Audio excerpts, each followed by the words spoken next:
L'épidémie de coronavirus a mis en difficulté les économies, les entreprises et les marchés financiers mondiaux.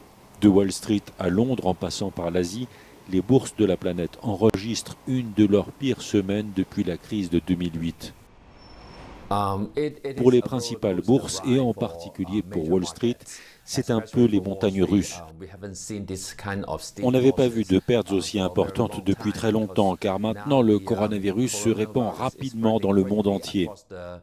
De nombreux experts nuancent cette analyse et estiment qu'il ne s'agit que d'une baisse consécutive au record atteint en février de l'année dernière. Eric Vigang est gestionnaire de portefeuille financier.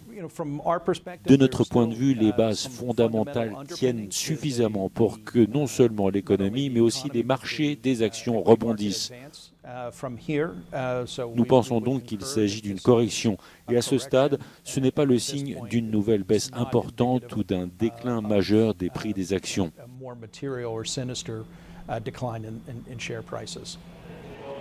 L'épidémie de Covid-19 arrive néanmoins à un moment où l'économie sort fragilisée d'une année de guerre commerciale entre la Chine et les États-Unis.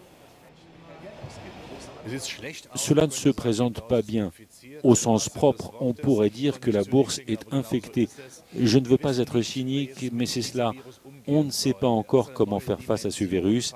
C'est une nouvelle dimension et le pire, c'est que nous ne savons pas comment ce virus affectera l'économie mondiale. Tous les acteurs de l'économie s'interrogent sur l'impact que l'épidémie pourrait avoir. Les traders anticipent un trou d'air, le cours du baril de pétrole est en chute libre alors que de nombreux vols vers l'Italie sont annulés. L'économie italienne dépend en grande partie du tourisme. Le secteur hôtelier et la restauration s'inquiètent du manque à gagner au moment où les annulations pour le mois de mars atteignent jusqu'à 90% selon les estimations avancées par les offices de tourisme régionaux. Le ministre italien de la Culture explique les mesures de précaution mises en place. On ne peut pas tout fermer un jour et tout rouvrir le lendemain. Chaque décision est prise en fonction des autorités sanitaires et du bon sens. En ce qui concerne plus particulièrement les cinémas, les théâtres et les musées, nous prendrons des décisions en coordination avec ces autorités pour rouvrir parce que la vie en Italie doit continuer.